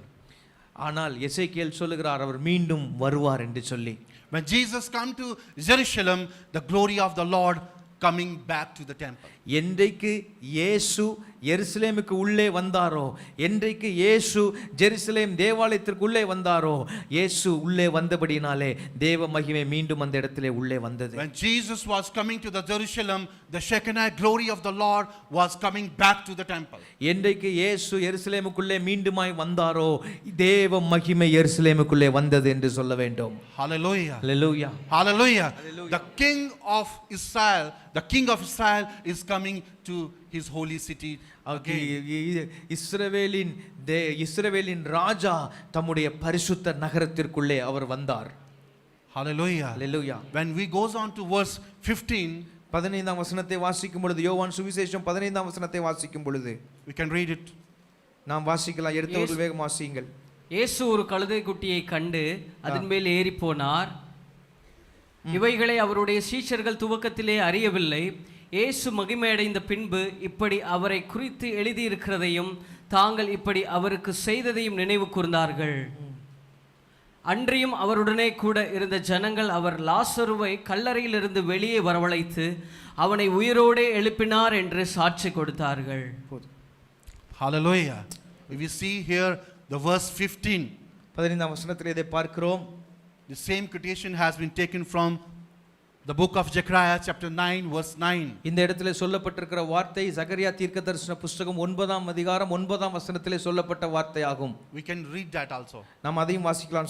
சகரியா தீர்க்கதரிசன புத்தகம் 9ஆம் அதிகாரம் 9ஆம் வசனத்தை வாசியுங்கள். சீயோன் குமாரத்தியே, சீயோன் குமாரத்தியே, மிகவும் களிகூரு, மிகவும் களிகூரு. எருசலேம் குமாரத்தியே, எருசலேம் குமாரத்தியே, கெம்பீரி. இதோ உன் ராஜா உன்னிடத்தில் வருகிறார். அவர் நீதியுள்ளவரும், இரட்சிக்கிறவரும், தாழ்மையுள்ளவரும், கழுதையின் மேலும் கழுதை குட்டியாகிய மரியின் மேலும் ஏறி வருகிறவருமாய் இருக்கிறார். கழுதையின் மேலும் கழுதை குட்டியாகிய மரியின் மேலும் ஏறி வருகிறவருமாய் இருக்கிறார். Hallelujah. Hallelujah. You see here, this is Zechariah predicting the definitive return of the Davidic king. இந்த இடத்திலே சகரியா தெளிவான திட்டமான ஒரு தீர்க்க தரிசனத்தை சொல்லுகிறான். தாவீதின் வம்சத்திலே வருகிற ராஜா மீண்டுமாய் வருவார். Here the Lord is not portrayed in a military fashion form. இந்த இடத்திலே ஒரு யுத்தத்திற்கு போகிற போல ஒரு போர் குதிரையின் மேலே உட்கார்ந்து இருக்கிற ராஜாவாக இந்த இடத்திலே அவர் காண்பிக்கப்படவில்லை. Mounted on a war horse. ஒரு யுத்த குதிரையின் மேல் உட்கார்ந்து இருப்பது போல காண்பிக்கப்படவில்லை. Because during the Passover time the Roman governor Pontius Pilate, who was positioned in Caesarea, would come to Jerusalem to maintain peace and order. பொதுவாக திரள் கூட்டமான ஜனங்கள் அந்த எருசலேம் நகரத்திற்கு இந்த பஸ்கா பண்டிகை நாட்களிலே வருகிறபடினாலே அந்த இடத்துல ஒரு லா அண்ட் ஆர்டரை சரிப்படுத்துகிறதற்காக, சட்ட ஒழுங்கை நிலைப்படுத்துவதற்காக அந்த நாட்களிலே பிலாத்து என்ன செய்வானாம், அவர் ஒரு பெரிய படையோடு கூட அவர் உள்ளே வருவது உண்டு. And he would come on a war horse with thousands of soldiers. பிலாத்து அந்த இடத்துல தேசாதிபதியாய் இருந்தபடினால் உள்ளே வரும்பொழுது போர்க்குதிரையிலே உட்கார்ந்து ஆயிரக்கணக்கான யுத்த வீரர்களோடு கூட, போர் வீரர்களோடு கூட அவன் எருசலேம் நகரத்திற்குள்ளே வருவானாம். But we could see the difference here. ஆனால் இந்த இடத்துல ஒரு பெரிய ஒரு வித்தியாசத்தை பார்க்க முடியும் பிலாத்துவுக்கும் இயேசுவுக்கும். He came so humbly. இயேசு மிகுந்த தாழ்மை உள்ளவராய் உள்ளே வந்தார். He came in peace. அவர் சமாதானத்தை கொடுக்கிறவராய் உள்ளே வந்தார். While riding on a donkey. அவர் கழுதையின் மேலே வந்தபோது, அந்த கழுதை குட்டியின் மேல் வந்த பொழுது அவர் அது தாழ்மையை காண்பிக்கிறது, அவர் சமாதானம் கொடுக்கிறவராய் வருகிறதை காண்பிக்கிறது. We can see here his humility. இந்த இடத்துல அவருடைய தாழ்மையை பார்க்க முடிகிறது. We could see here his simplicity. அவருடைய எளிமையை இந்த இடத்துல பார்க்க முடிகிறது. But if we see, how do people come today? Sorry. How do the people, powerful people, they come today? இன்றைக்கு பார்த்தாலும் தேச அளவில் மிகவும் பிரபலமாக வல்லமையாக செல்வாக்கோடு இருக்கிற ஜனங்கள் எப்படி அவர்கள் வருகிறார்கள்? How do the presidents, இந்த உலகத்தில் இருக்கிறதான அதிபர்கள் அவர்கள் எப்படி வருகிறார்கள்? How do the ஒரு பெரிய கூட்டத்தோடு வருவார்கள், யுத்த தளவாடங்களோடு கூட அவர்கள் வருவார்கள், இப்படிப்பட்ட நிலைமையிலே வருவார்கள். If we see the higher official authority, how do they come today? இன்னைக்கு ஒரு பெரிய அளவில் அந்தஸ்தில் இருக்கிற பெரிய ஒரு பதவியில் இருக்கிறவர்கள் வந்தார்களே, ஆனால் எப்படி வருவார்கள்? அவர்களை சுற்றி புடைசூழ ஒரு கூட்டம் இருந்து கொண்டிருக்கும், அப்படிப்பட்ட நிலைமையிலே வருவார்கள். They come with an entourage surrounded by armed forces, and there is a great display of power. அவர்கள் தங்களுடைய வல்லமையை பிரஸ்தாபப்படுத்துகிற விதத்தில் எதையெல்லாம் அழைத்து கொண்டு வர முடியுமோ அதையெல்லாம் அழைத்து கொண்டு வருவார்கள். But how this Davidic king, ஆனால் தாவீதின் வம்சவழியிலே வருகிறதான இந்த ராஜா இயேசு எப்படி அவர் வருகிறார்? on a donkey. அவர் கழுதை குட்டியின் மேலே ஏறி வருகிறார். Not on Mercedes. ஒரு மெர்சிடிஸ்ல வரவில்லை. Even on a foal, like a baby, little donkey. ஒரு சிறிய கழுதை குட்டியின் மேலே அவர் வருகிறார். Was he surrounded by armies? No. அவரை சுற்றிலும் யுத்த வீரர்கள் இருந்தார்களா? இயேசுவை சுற்றிலும் சொல்லுங்கள், இருந்தார்களா? இல்லை. He comes in humility and simplicity. அவர் எளிமையாகவும் தாழ்மையாகவும் அவர் வந்தார். The kingdom of God is a kingdom of humility and simplicity. தேவ ராஜ்யம் தாழ்மை உள்ளது, தேவ ராஜ்யம் அது எளிமையானது. We the children of God, the children of King of Kings, must live in humility and simplicity. இந்த பெரிய ராஜாவின் பிள்ளைகளாய் இருக்கிற நீங்களும் நானும் எளிமையாய் வாழ்க்கையில இருக்க வேண்டும் என்று கர்த்தர் விரும்புகிறார். தாழ்மையாய் நடந்து கொள்ள வேண்டும் என்று கர்த்தர் விரும்புகிறார். Hallelujah. Hallelujah. Hallelujah. Hallelujah. When we read this same chapter, Zechariah, from the book of Zechariah, chapter 9, verse 10. அதே அதிகாரத்திலே சகரியா தீர்க்கதரிசன புத்தகத்திலே 9ஆம் அதிகாரம் 10ஆம் வசனத்தை வாசிக்கும் பொழுது, எப்ராயிமினின்று ரதங்களையும் எருசலேமினின்று குதிரைகளையும் அற்றுப்போக பண்ணுவேன். எப்ராயிமினின்று ரதங்களையும் எருசலேமினின்று குதிரைகளையும் அற்றுப்போக பண்ணுவேன். யுத்த வில்லும் இல்லாமல் போகும். வில்லும் இல்லாமல் போகும். அவர் ஜாதிகளுக்கு சமாதானம் கூறுவார். ஜாதிகளுக்கு சமாதானம் கூறுவார். அவருடைய ஆளுகை ஒரு சமுத்திரம் தொடங்கி மறு சமுத்திரம் வரைக்கும் நதி தொடங்கி பூமியின் எல்லை பரியந்தமும் செல்லும். We see here, for the fulfillment of prophecy, Jesus entered Jerusalem. இந்த தீர்க்க தரிசனத்தின் நிறைவேறுதலாக ஆண்டவராகிய இயேசு எருசலேமுக்குள்ளே பிரவேசிக்கிறதை பார்க்கிறோம். On a donkey, to show them he was the king of peace, sitting on a donkey. இந்த இடத்துல அவர்களுக்கு அவர் வெளிக்காண்பித்த ஒரு காரியம், இந்த செயலின் மூலமாக இயேசு அவர்களுக்கு வெளிக்காண்பித்த ஒரு காரியம் என்னவென்று சொன்னால், தான் ராஜாவாக இருந்த போதிலும் சமாதானத்தை தருகிறவராக, சமாதான தூதுவராக அவர் அந்த இடத்திலே ஒரு கழுதை குட்டியின் மேலே அமர்ந்து வருகிறார். Jesus come to Jerusalem on a foal of a donkey as the people shout Hosanna. இந்த இடத்துல இயேசுவானவர் அங்கே கழுதை குட்டியின் மேலே வருகிறார். ஜனங்கள் எல்லாரும் ஹோசனா என்று ஆர்ப்பரிக்கிறார்கள். It's the prophecy which was fulfilled as the true king of Israel is coming to the holy city. இந்த பரிசுத்த நகரத்திற்குள்ளே உண்மையான எருசலேமின் இஸ்ரவேலின் ராஜா வருகிறார் என்பதற்கு அடையாளமாக அது சொல்லப்பட்ட தீர்க்கதரிசன நிறைவேறுதலாக இந்த சம்பவம் அமைந்தது. For that peace to happen, Jesus is not coming as a warlord.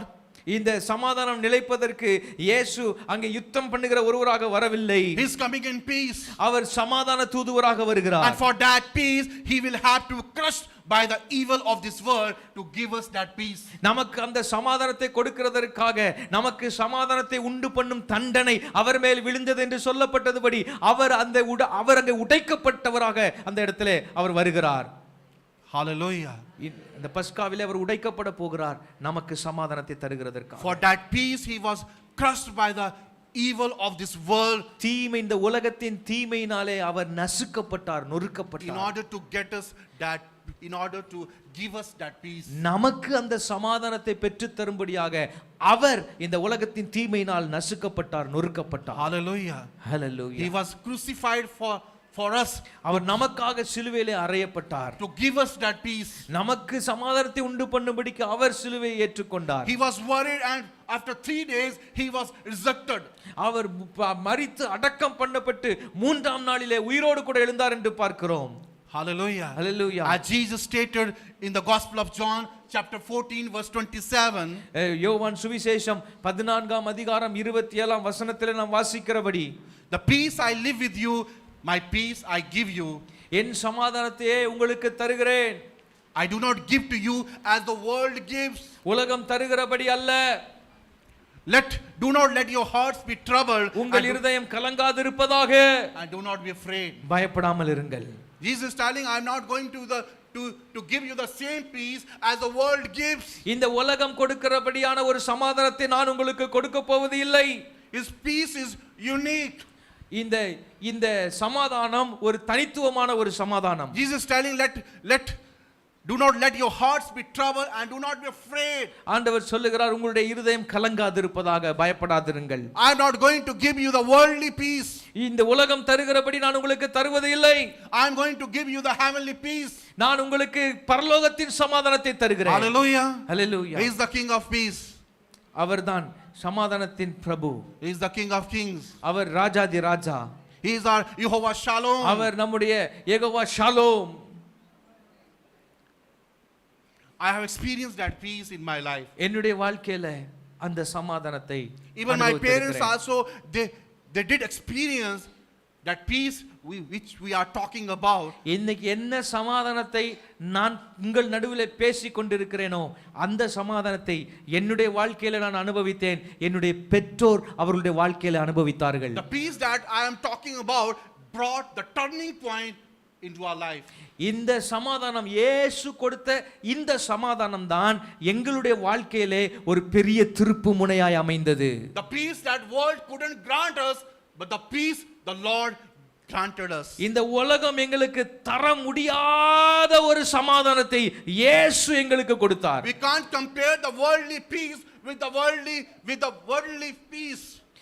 இயேசு கொடுக்கிற சமாதானத்தை இந்த உலகம் கொடுக்கிற சமாதானத்தோடு ஒருபோதும் ஒப்பிட்டு பார்க்க முடியாது.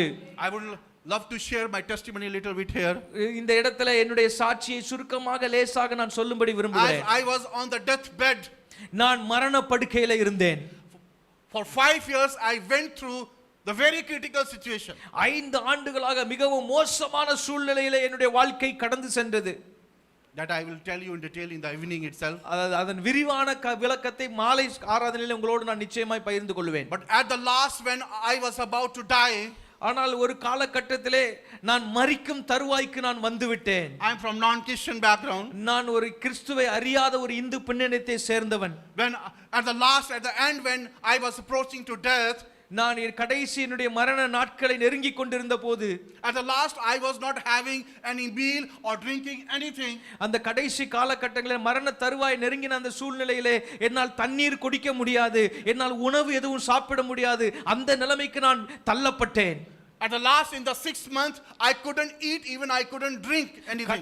என்னுடைய மரண தருவாய்க்கு மரணத்தின் விளிம்பு வரைக்கும் வந்ததான அந்த கடைசி 6 மாதங்களிலே என்னால் சாப்பிட முடியவில்லை, என்னால் தண்ணீர் கூட குடிக்க முடியவில்லை. At the last, I became so lean, I became so weak, I was not able to open my eyes. என்னுடைய சரீரம் எந்த அளவிற்கு பலவீனப்பட்டது என்று சொன்னால், என்னுடைய கண் இமைகளை கூட திறக்கிறதற்கு பலன் இல்லாத அளவிற்கு என்னுடைய சரீரம் முழுமையாக பலவீனப்பட்டு போனது. நான் மிகவும் மெலிந்து நலிந்து போனேன். But as I was lying on the bed, my grandfather, நான் அப்படியாக தரையிலே கிடத்தப்பட்டிருந்த போது தரையிலே படுக்க வைத்திருந்தார்கள் என்னை. தரையிலே படுக்க வைத்திருந்த அந்த நேரத்தில் என்னுடைய தாத்தா, he observed some of the symptoms in me. அவர் என்னுடைய சரீரத்திலே சில விதமான அடையாளங்களை அவர் பார்த்தார். That symptoms were related to death only. அவர் முதிர்ந்தவர். அவர் பார்த்த அந்த சிம்டம்ஸ் எல்லாம் மரணத்திற்கு அறிகுறியான அடையாளமாகவே இருந்தது. As I am from non-Christian background, in our culture they won't allow anyone to die on the bed itself. எங்களுடைய கலாச்சாரத்திலே, எங்களுடைய ஜம்மு காஷ்மீர்ல கிறிஸ்துவ இந்துக்களுடைய கலாச்சாரத்திலே ஒருவர் மரிக்க போகிறார் என்றால் மரணம் படுக்கையிலே நேரிடக்கூடாது என்கிற சம்பிரதாயம் அங்கு உண்டு. ஆகவே மரிக்கும் தருவாயில் இருக்கிறவர்களை பெட்டிலே வைக்க மாட்டார்கள், தரையிலே கிடத்தி வைப்பார்கள். அப்படியாக என்னை தரையிலே கிடத்தி இருந்தார்கள். They shifted me from bed to floor. நான் கட்டிலிலே கிடத்தப்பட்டிருந்த என்னை தூக்கி மரிக்க போகிறான் என்று சொல்லி தரையிலே கிடத்தி விட்டார்கள். They did all the rituals, they performed all the ritual ceremonies. அந்த மரிக்கும் தருவாயில இருக்கிற ஒருவனுக்கு எங்களுடைய மதத்தின் அடிப்படையிலே என்னென்ன சடங்காச்சாரங்களை செய்வார்களோ அந்த சடங்காச்சாரங்களை எல்லாம் செய்ய ஆரம்பித்தார்கள். My mom and dad, they didn't shift me from bed to floor because they couldn't have that you couldn't have that dare to shift me from bed to ஆனால் floor. அந்த கட்டிலிலே இருந்து தரையிலே படுக்க வைக்கிற அந்த நிகழ்வை, அந்த காரியத்தை என்னுடைய தாயோ தகப்பனோ என் மேல வச்சிருந்த அன்பினாலே அவர்களாக அதை செய்ய விரும்பவில்லை, மற்றவர்கள் அதை செய்தார்கள், வற்புறுத்தி செய்தார்கள். They thought that I would die within few seconds. மற்றவர்கள் எல்லாம் நினைத்தார்கள் இன்னும் சில நிமிடங்கள், ஏன் சில நொடிகளிலே இவன் மரித்து போக போகிறான் என்று நினைத்தார்கள். And in that situation that the doctors, they were giving me the injection even 2 or 3 per day, they were giving me the injection just to அந்த நாட்களிலே அந்த நாட்களிலே இப்படி பலவீனப்பட்டிருந்த நாட்களிலே ஒரு நாளைக்கு 2 அல்லது 3 இன்ஜெக்ஷன்கள் மருத்துவர்கள் வந்து எப்படி ஆகிலும் என்னை பிழைக்க வைக்க வேண்டும் என்று சொல்லி அவர்கள் கொடுத்து கொண்டிருந்தார்களாம். It was a summer time at that time and it was very hot. அந்த நாட்களிலே அது ஒரு வெயில் காலமா கோடை காலமாக இருந்தது, மிகவும் உஷ்ணமாக இருந்தது. Due to that hot injections, I lost all my skin, I became skeleton. அந்த மருந்துகள் எல்லாம் உள்ளே இறங்கி அதோடு கூட தண்ணீர் குடிக்க முடியாத ஒரு சூழ்நிலை, கடுமையான உஷ்ணம், இதனால் என்னுடைய சருமம் எல்லாம் வறண்டு போய் உடல் நலிந்து மெலிந்து காணப்பட்டேன். In that critical situation I was on the floor. அந்த மோசமான படுபயங்கரமான அந்த சூழ்நிலையிலே என்னை தரையிலே கிடத்தி வைத்து விட்டார்கள். I was approaching to death. நான் மரணத்தின் விளிம்புக்கு சென்று கொண்டிருந்தேன். During that time, one of the church leader, அந்த நேரத்திலே திருச்சபையிலே உள்ள ஒரு மூத்த தலைவர் ஒருவர், he was very stranger to us. அவருக்கும் எங்களுக்கும் சம்பந்தமே கிடையாது, முகமறியாதவர், அவருக்கு எங்களுக்கு அறிமுகமே கிடையாது. I am from Jammu Kashmir, he was from Punjab. நான் ஜம்மு காஷ்மீரை சேர்ந்தவன், அந்த திருச்சபையை சேர்ந்த அந்த நபர் பஞ்சாபை சேர்ந்தவர். He made a visit to our neighbor's house. அந்த பஞ்சாபை சேர்ந்ததான அந்த நபர் சம்பந்தமே இல்லாமல் எங்களுடைய வீட்டிற்கு பக்கத்து வீட்டில் அவருக்கு அறிமுகமான ஒருவரை பார்க்க வந்திருந்தார்.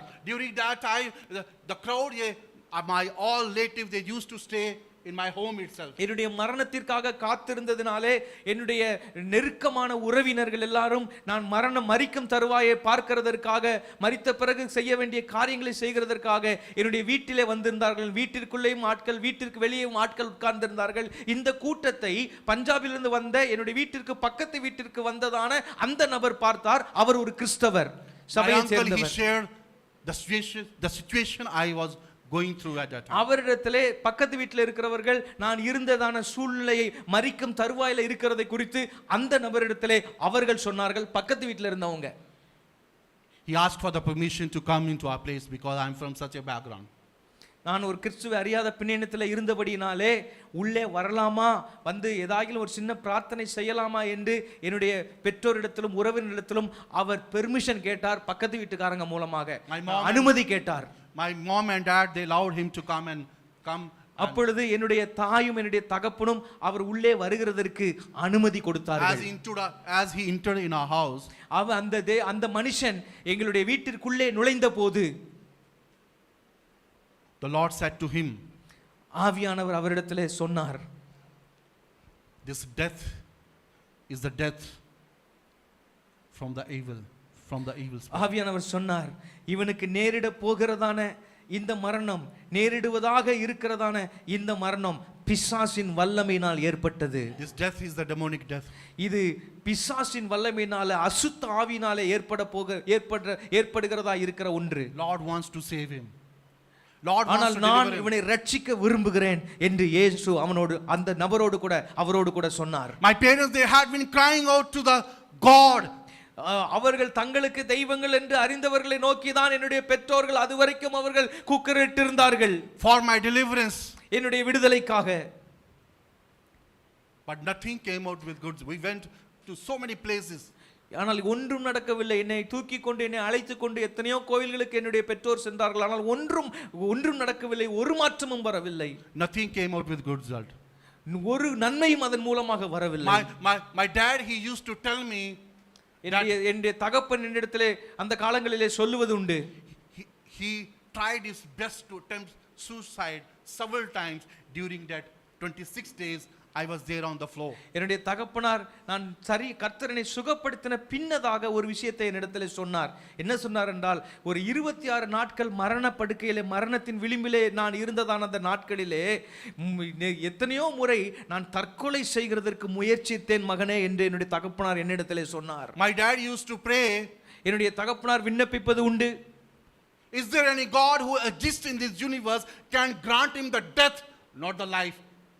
அப்பொழுது நான் அதிகமாக பாடுபடுகிறதை, மரிக்கும் தருவாயில இருந்து வேதனைப்படுகிறதை கண்டபோது அதை பார்க்கிறதற்கு மனதில்லாமல், தாங்கிக் கொள்ள மனதில்லாமல் என்னுடைய தகப்பனார் வானத்தை பார்த்து சொல்லுவாராம், உண்மையாகவே ஒரு கடவுள் என்று ஒருவர் இருந்தார் என்று சொன்னால் என்னுடைய மகன் இப்படி அவதிப்படுவதை நிறுத்துகிறதுக்கு ஏதுவாக அவனுக்கு மரணத்தை கொடுக்கட்டும் என்று சொல்லுவாராம். They lost the hope. அவர்கள் நம்பிக்கை எல்லாம் இழந்து போனார்கள். For the life. ஜீவன் வரும் என்கிற நம்பிக்கையை அவர்கள் இழந்து போனார்கள். Hallelujah. Hallelujah. And my dad, my parents, they used to check me that still is alive or dead. ஒவ்வொரு முறையும் நான் படுக்கையில கிடந்த பொழுது என்னுடைய தாயும் தகப்பனுடைய கையை எடுத்து பார்த்து, உயிர் இன்னும் இருக்கிறதா, உயிர் போய்விட்டதா என்று சொல்லி அடிக்கடி அவர்கள் பார்ப்பது உண்டு. They thought that I would die within few seconds, but I was there on the floor for 26 days. அவர்கள் சில நொடி பொழுதிலே இவன் மரித்து விடுவான் என்று அவர்கள் நினைத்து கொண்டிருந்தார்கள். ஆனால் அப்படி தரையிலே 26 நாட்கள் நான் இருந்தேன், உயிர் போகவில்லை. It was unbearable situation for my parents, even for my dear ones. எனக்கு என்னுடைய பெற்றோருக்கும் என்னுடைய அன்புக்குரியவர்களுக்கும் சகிக்க முடியாத ஒரு வேதனையாக அது இருந்தது அந்த காலங்கள், அந்த நாட்கள். They were praying in that way, is there any God who can give him the death? We are not asking for the life, at least give him the death. அவர்கள் நினைத்தால் இதற்கு மேல் இவன் பிழைக்கிறதற்கு வாய்ப்பில்லை, பிழைத்தாலும் அவன் சரியாக இருக்க முடியாது, ஆகவே ஒரு கடவுள் என்று ஒருவர் இருப்பாரே ஆனால் இவனுக்கு மரணத்தை கொடுக்கட்டும் என்று சொல்லி அவர்கள் குடும்பத்தில் உள்ளவர்கள் வேதனை நிமித்தமாக அதை என்னுடைய வேதனை சகிக்க முடியாதவர்களாய் அப்படியாக அவர்கள் மன்றாட ஆரம்பித்தார்கள். As the stranger man, the one of the church leader from Punjab church, இப்பொழுது அந்த எங்களுக்கு முன்பின் அறியாத முகமறியாத அந்த ஸ்ட்ரேஞ்சர், முகமறியாத நபர் என் வீட்டிற்குள்ளே வந்தபோது God put a burden in his heart to pray for me. அப்பொழுது என்னை குறித்து ஜெபிக்கும்படிக்கு ஒரு பெரிய பாரத்தை அந்த முகமறியாத அந்த நபருக்கு கர்த்தர் கொடுத்தார். My brothers and sisters, they refused him to pray for me. ஆனால் என்னுடைய சகோதரர்களும் சகோதரியும் அவர் எனக்கு பிரார்த்தனை செய்ய கூடாது என்று சொல்லி தடுத்தார்கள். They said many babas and sadhus, they came over here. அவர்கள் சொன்ன என்னுடைய உடன் பிறந்த சகோதரர்களும் சகோதரியும் சொன்னார்கள், எத்தனையோ பாபாக்கள்லாம் வந்து இங்க வந்து என்னெல்லாமோ செய்துட்டு போயிட்டார்கள், ஒன்று நடக்கவில்லை, நீ எதற்கு பிரார்த்தனை செய்ய போகிறாய்? Don't make a fun of our elder brother.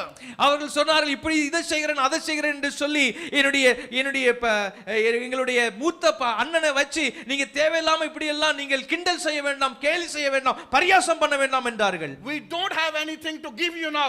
அவர்கள் சொன்னார்கள், வந்த பாபாக்கள் எல்லாம் எதையாகலாம் செய்து விட்டு எங்களிடத்தில் எதையாகலாம் பெற்றுக்கொண்டு சென்றார்கள், இப்பொழுது எங்கள் கையிலே உனக்கு கொடுப்பதற்கு ஒன்றுமில்லை, தயவு செய்து நீ பிரார்த்தனை செய்ய வேண்டாம் என்றார்கள். They said better you leave this place. நீ தயவு செய்து இந்த இடத்தை விட்டு போயிடுங்கன்னு சொல்லி அந்த நபரிடத்தில் சொன்னார்கள். As he was leaving, அவர் வெளியே போகும்பொழுது, அந்த ஹாலை விட்டு அந்த முகமறியாத அந்த பஞ்சாபை சேர்ந்த அந்த நபர் வெளியே போகும்பொழுது பொழுது on the way he met my grandfather.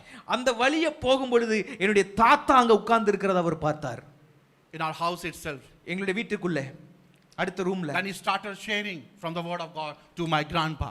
அப்பொழுது என்னுடைய தாத்தா ஓரத்தில் உட்கார்ந்து இருக்கிறதை பார்த்து அவர் அருகிலே அமைதியாக உட்கார்ந்து வேத வசனத்தை எடுத்து ஆண்டவராகிய இயேசுவை பற்றி அவருக்கு சொல்ல ஆரம்பித்தார். He asked that God has led me to pray for this guy. அவர் என்னுடைய தாத்தாவை பார்த்து சொன்னாரு, பரலோகத்தின் தேவன் உங்களுடைய இந்த பேரனுக்காக ஜெபம் பண்ணும்படி என்னிடத்தில் சொல்லி இருக்கிறார் என்று சொன்னார். If you grant me the permission, I want to pray for him. நீங்க மட்டும் எனக்கு ஒரு அனுமதி வாங்கி கொடுத்தால் சில நிமிடம் தரித்திருந்து நான் அவருக்காக ஜெபிக்க விரும்புகிறேன் என்று சொல்லி கேட்டார். As my grandfather granted a permission to him to pray for me. அப்பொழுது என்னுடைய தாத்தா என் மேல உள்ள அன்பினாலே சரி இவர் ஜெபிக்கட்டும் என்று சொல்லி அவர் அனுமதி வாங்கி கொடுத்தார். He started praying. அவர் எனக்காக அந்த நபர் ஜெபிக்க ஆரம்பித்தார். The crowd over there, they thought that he would be praying for 2 minutes or 5 minutes or 10 minutes, but he started praying. It took more than 45 minutes just to pray for me. ஆனா எனக்கு சுற்றி இருந்த நபர்கள் நினைத்தால ஒரு 2 நிமிஷம் ஜெபம் பண்ணுவாரு, இல்ல ஒரு 10 நிமிஷம் ஜெபம் பண்ணுவாரு, இல்ல ஒரு 15 நிமிஷம் மேக்ஸிமம் ஜெபம் பண்ணிட்டு போயிடுவாரு நினைச்சாங்க. ஆனா இந்த மனுஷன் பக்கத்துல இருந்து 45 நிமிஷங்கள் நிறுத்தாம தேவனை நோக்கி ஜெபம் பண்ணி கொண்டு இருந்தார். 45 நிமிடங்கள். He started crying out to the Lord. அந்த இடத்துல மலைகள் படிட்டு இவருக்கு உயிரை கொடுக்க வேண்டும் ஆண்டவரே என்று சொல்லி தேவனை நோக்கி கதறி கண்ணீரோடு ஜெபிக்க ஆரம்பித்தார். He started crying out to the Lord for my deliverance, for my rescue, for my salvation. என்னுடைய ரட்சிப்பிற்காக என்னுடைய விடுதலைக்காக அவர் தேவனை நோக்கி கண்ணீரோடு முகமறியாத அந்த மனுஷன் ஜெபிக்க ஆரம்பித்தார். Hallelujah. Hallelujah. Hallelujah. Hallelujah. Our Lord is the prayer answering God. நம்முடைய ஆண்டவர் ஜெபத்தை கேட்கிற ஆண்டவர். And miraculously the Lord touched me. அந்த நேரத்தில் அந்த ஜெபத்திலே ஆண்டவர் என்னை தொட்டார். As I was on the floor for 26 days, 26 ஆண்டுகள் கை கால் அசைக்க முடியாமல் கண் இமையை கூட திறக்க முடியாமல் பலவீனத்தோடு தரையிலே படுத்து கிடந்த நான் I was not able to open my eyes from my own. என்னுடைய சுய பலத்தினால என்னுடைய கண் இமையை கூட திறக்க முடியாத அளவிற்கு பலவீனத்திலே நலிந்து கிடந்த நான்.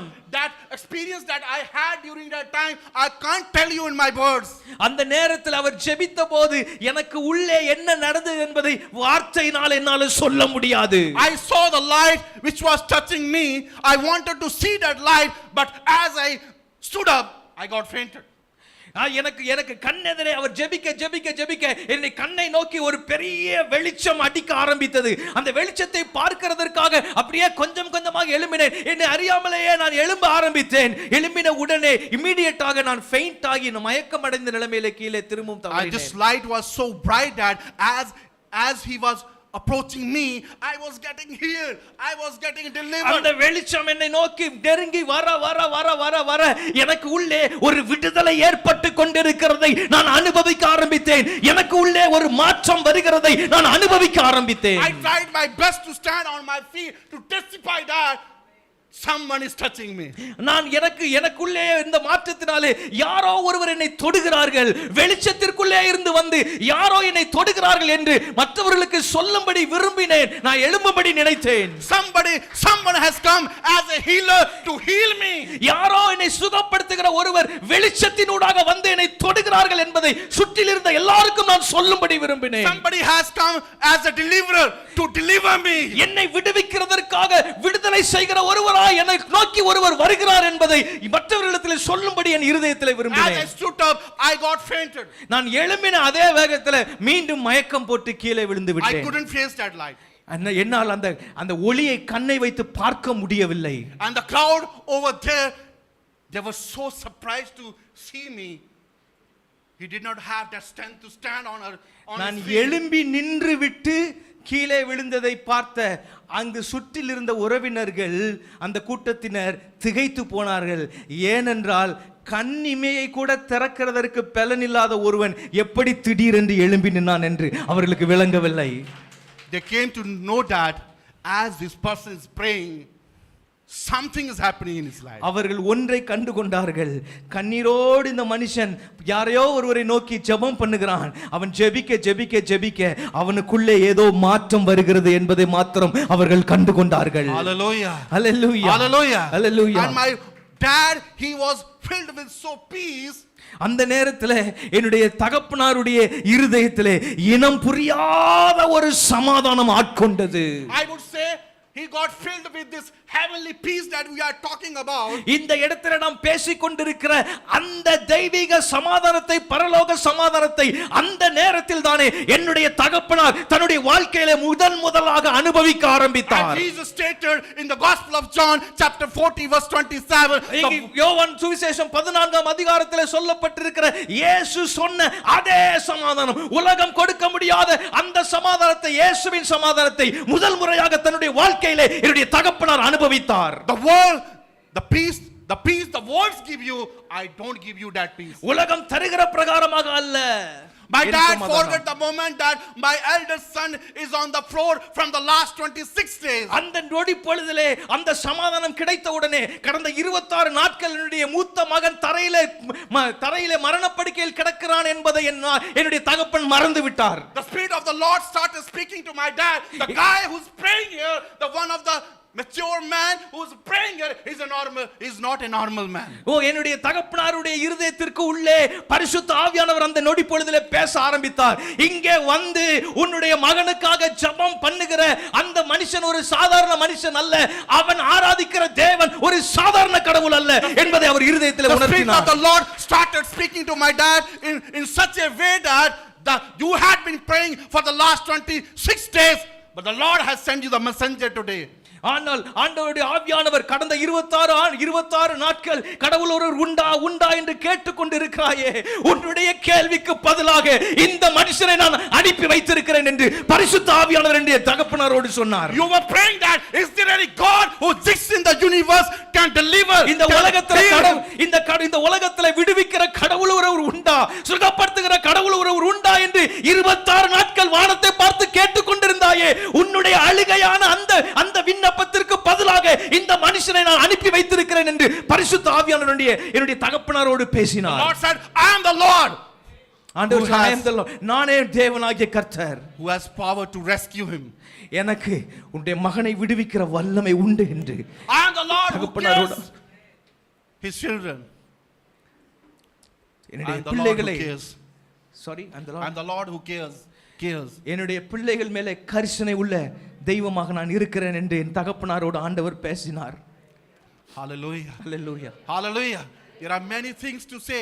I would share in the evening. நிறைய காரியங்கள் ஆண்டவர் படிப்படியா என்ன வாழ்க்கையில செய்தார் என்பதை குறித்து நிறைய சாட்சிகள் நான் என்னுடைய வாழ்க்கையில இருக்கிறது. மாலை கூட்டத்தில் நான் இதை பகிர்ந்து கொள்வேன் பிரியமானவர்களே. My dad, he was filled with so heavenly peace. அந்த நேரத்தில் என் தகப்பனார் ஒரு தெய்வீக பரலோக சமாதானத்தில் ஆட்கொள்ளப்பட்டார். That he didn't have before. இதற்கு வாழ்க்கையில் அதற்கு முன்னதாக அனுபவித்திராத ஒரு பெரிய சமாதானத்தை என்னுடைய தகப்பனார் அந்த நொடியிலே அனுபவித்தார். He started asking this believer, what do you want us to do? அந்த வந்து ஜெபித்ததான் அந்த நபரிடத்தில் என்னுடைய தகப்பனார் கேட்டார், நாங்கள் என்ன செய்யும்படி நீங்க விரும்புறீங்கன்னு கேட்டார். He said, you surrender your life to Jesus. அவர் ஒரே ஒரு காரியம் தான் சொன்னார், உங்க வாழ்க்கையை முழுக்க இயேசுநாதருக்கு அர்ப்பணித்து விடுங்கள் என்று சொன்னார். He is a miracle working God. அவர் ஒருவரே அற்புதங்களை செய்கிற தேவன் என்று சொன்னார். I was in a enormous situation at that time. I was not aware of my name itself. எனக்கு புத்தி சுயாதீனம் எல்லாம் இல்லாமல் தான் இருந்தது. நான் சுய நினைவெல்லாம் இழந்த நிலைமையில இருந்தேன். அப்பொழுது என்ன நடந்தது, மற்றவர்கள் என்ன பேசினார்கள் என்றெல்லாம் அந்த நேரம் எனக்கு தெரியாது. என்னுடைய பெயரே எனக்கு மறந்து போயிருந்தது. My parents, they surrendered themselves and started taking me to the church. அதற்கு பிறகு தொடர்ந்து என்னுடைய பெற்றோர் என்னை திருச்சபைக்கு அழைத்து போக ஆரம்பித்தார்கள்.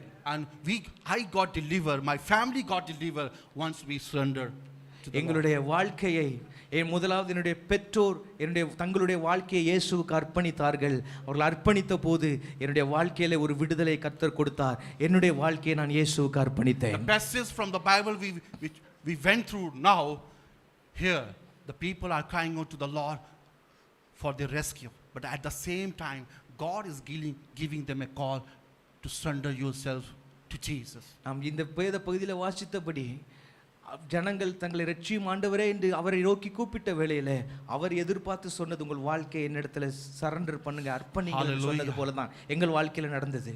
I can testify that once I surrender our life into the hands of the Lord. நான் சொல்ல முடியும், முழுமையாக உங்களுடைய வாழ்க்கையை இயேசுவுக்கு அர்ப்பணித்து பாருங்கள். And miraculously God intervened in my life and I got நாங்கள் அர்ப்பணித்த போது ஆண்டவர் அற்புதமாய் என்னுடைய வாழ்க்கையில் இடைப்பட்டார், பரிபூர்ணமாய் விடுவித்தார், பரிபூர்ணமாய் சுகப்படுத்தினார். ஆண்டவருக்கு மகிமை உண்டாவதாக. And the same God who loves you, who cares you, இதே ஆண்டவர் உங்களை நேசிக்கிறார், உங்கள் மேல கரிசனை உள்ளவராய் இருக்கிறார். hallelujah, ஹல்லேலூயா. hallelujah. எல்லாரும் எழும்பி நின்று ஜெபிக்கலாம். ஒரு வல்லமையான ஒரு சாட்சி. இன்னும் நிறைய விஷயங்கள் இருக்குது அவர் வாழ்க்கையில செஞ்சதெல்லாம். ஆண்டவரே, இதே ஆண்டவர் பாரபட்சம் இல்லாதவர், நம்முடைய வாழ்க்கையில செய்ய போதுமானவர். அவரை சொல்லுங்க, நீர் ராஜா ஆண்டவரே, நீர் ராஜா, நீர் சமாதான பிரபு, என்னுடைய வாழ்க்கையில ஆளுகை செய்கிறவராய் இருப்பீராக, என்னுடைய வாழ்க்கையில ராஜாவாய் இருப்பீராக. எந்த பகுதியில எனக்கு விடுதலை தேவையோ அந்த பகுதியிலே உம்முடைய அற்புத கிரியினால் விடுதலை தாரும் என்று ஜெபிக்கிறோம். பரலோகத்தின் தேவனே, பரிசுத்தமுள்ள பிதாவே, இந்த காலை வேளையில நீர் எங்களோடு பேசின நல்ல வார்த்தைகளுக்காய் ஸ்தோத்திரம். வந்த ஜனங்களுடைய விசுவாசத்தை ரீகிண்டில் பண்ணி ஆண்டவரே அவர்களுக்கு சமாதானத்தை கொடுத்து அனுப்புகிற கிருபைக்காய் ஸ்தோத்திரம். மாலை கூட்டத்தில் அநேகர் வந்து பிரயோஜனப்படுகிறதற்கும் அவர்கள் விசுவாசம் ஸ்திரப்படுகிறதற்கும் உம்முடைய வல்லமையினாலே தொடப்படுகிறதற்கும் உம்முடைய வார்த்தையினாலே ஆசீர்வதிக்கப்படுகிறதற்கும் இந்த நாளிலே அனுக்கிரகம் செய்தருளும். வசனம் பேசி நம்முடைய மகனை இன்னும் ஆயிரங்களுக்கு எடுத்து பயன்படுத்தும். இயேசுவின் நாமத்தில் வேண்டுகிறோம் ஜீவனுள்ள நல்ல பிதாவே, ஆமென். என் ஆத்துமாவே கர்த்தரை ஸ்தோத்திரி, என் முழு உள்ளமே அவருடைய பரிசுத்த நாமத்தை ஸ்தோத்திரி. என் ஆத்துமாவே கர்த்தரை ஸ்தோத்திரி, கர்த்தர் செய்த சகல உபகாரங்களையும் மறவாதே. ஆமென், ஆமென். நம்முடைய கர்த்தராகிய இயேசு கிறிஸ்துவின் கிருபையும் பிதாவாகிய தேவனுடைய அன்பும் பரிசுத்த ஆவியானவருடைய அந்யோன்ய ஐக்கியம் சந்தோஷம் சமாதானமும் நம் அனைவரோடும் கூட இன்றும் என்றும் சதா காலங்களிலும் நிலைத்திருப்பதாக. ஆமென், ஆமென். கர்த்தர் உங்களை ஆசீர்வதிப்பாராக. மாலை கூட்டம் சரியா 6:30 ஆரம்பிக்கும், 8:30 முடியும். மாலை கூட்டத்திலே தனிப்பட்ட விதத்திலே ஜெபிக்க விரும்புகிறவர்களுக்காக விசேஷமாய் ஜெபம் ஏறெடுக்கப்படும். புதியவர்களை அழைத்து வாருங்கள். மாலை கூட்டத்திலே தன்னுடைய சாட்சிகளை முழுமையாக அவர் பகிர்ந்து கொள்ள இருக்கிறார், வசனத்தையும் பகிர்ந்து கொள்வார்.